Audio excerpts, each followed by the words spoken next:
Let's head back to the coast, to the Gold Coast, where 600 millimetres of rain has fallen. There's flood warnings in place. Carrie-Anne Greenbank is there for us. What's the situation now, Carrie-Anne? Well, after absolutely bucketing down overnight, the rain has eased somewhat this morning. But now the Weather Bureau is warning of dangerous winds. And let me show you why. This tree behind me, a large tree, has just come crashing down over a main road at Palm Beach here. Now, we have watched on as drivers have approached here, slammed on the brakes just before they hit the tree before diverting.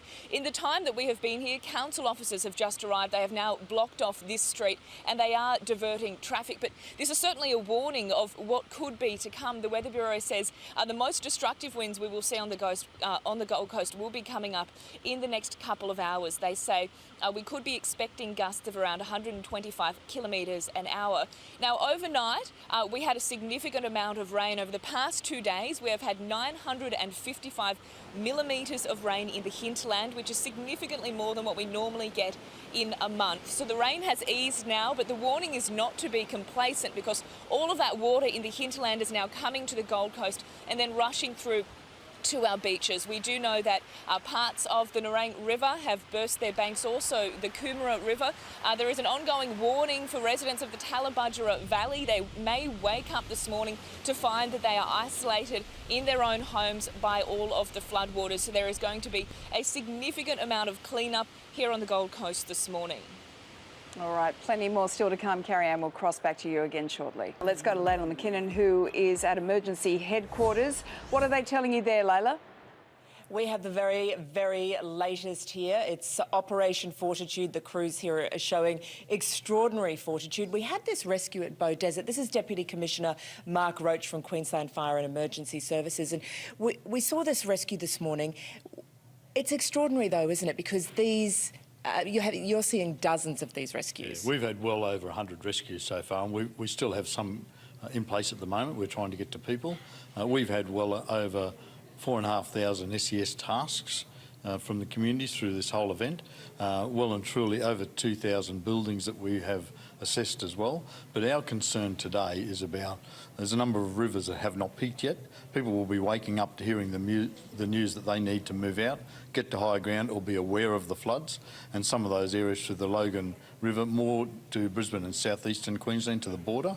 And we're saying to people, be prepared, be aware of what's occurring. If you need to get to higher ground, then do it early. We've seen former Tropical Cyclone Debbie move off the coast, and in a lot of places the rain has stopped. Does it worry you that people might be complacent when really the situation is still unfolding? Yes, it does, and we've said that right from the go. Don't be complacent. We've said this is going to be a long event, and it will continue to be. We need people to be aware. We also need people to be aware that if they do have to go on the road for any reasons, don't go into flooded water. That's what we're seeing. A lot of people in flooded water.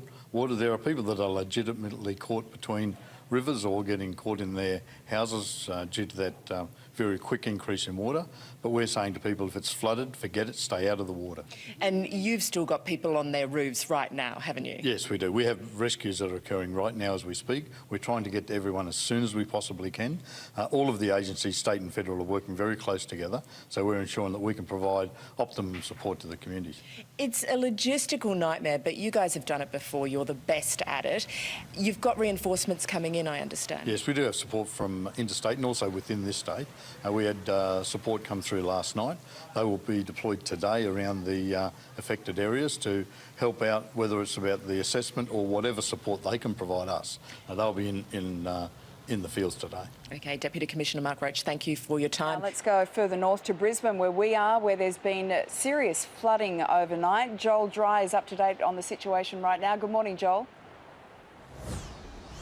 Good morning, Lisa. Coming to you live this morning from Rocklea, an area that will be perhaps well known to people familiar with the 2011 floods. This suburb suffered complete devastation back in 2011. This morning, thankfully, nothing like that. But as you can see from the floodwaters that we're in at the moment, it is still plenty of issues to deal with. This is part of the stable swamp creek that feeds into the Oxley Creek that feeds into the Brisbane River. And when it gets as much rain as it did last night, this is the result. Some of these homes have water up to their fronts. They are built at that high level for a reason, because this is an area that is susceptible to flooding. We had about 200 millimetres in parts of Brisbane last night, about 150 mils here on the southern side of Brisbane, and it came quick enough to cause this flash flooding that we see this morning. Thankfully, it didn't live up to the forecast of perhaps about 400 to 500 millimetres of rain, but still a lot, and is still enough nonetheless to get people quite concerned last night. We saw mass sandbaggings in some low-lying areas and a lot of concerned people that they were going to have water through their property. This morning, as Tim said, here on the other side of the border, it has stopped raining. I can see patches of clear sky. That is positive. We still have fairly strong winds with some gusts. They were particularly forceful last night on the eastern side of the city. They have abated slightly, but we are expecting those gusts to continue right throughout this morning. Hopefully no more rain. This water, as the tide subsides, should also subside. These people are well versed in what to do when water goes through the bottom of their properties, but nonetheless an inconvenience that no one wants to deal with. Lisa? Yeah. Okay, Joel, thank you very much for that. Yeah, I saw Joel reporting from Rosalie yesterday, which is another one of those areas that generally is affected by that rising flood or flash flooding, and especially when the Brisbane River is swollen. The river, by the way, this morning does look like it's pretty high and it's moving pretty fast, so no doubt we'll see some debris there later. But yeah, that vision from Rosalie yesterday.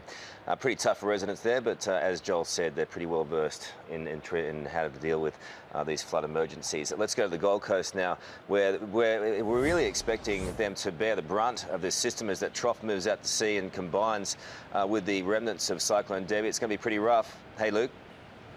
Hey Carl, yeah, you've crossed to us just as the wind gusts have just stopped, but we've been copping it down here on the beaches. A southeasterly wind and some massive seas out there. I've just checked the Wave Rider buoys. You see these gusts coming through and what it's doing to the sand behind me. But I've just checked the Wave Rider buoys, and quite incredibly, up off the Sunshine Coast yesterday, we had an 8-metre wave recorded off Mooloolaba. Well, we've outdone that overnight. Off Caloundra, a 10-metre wave has been recorded.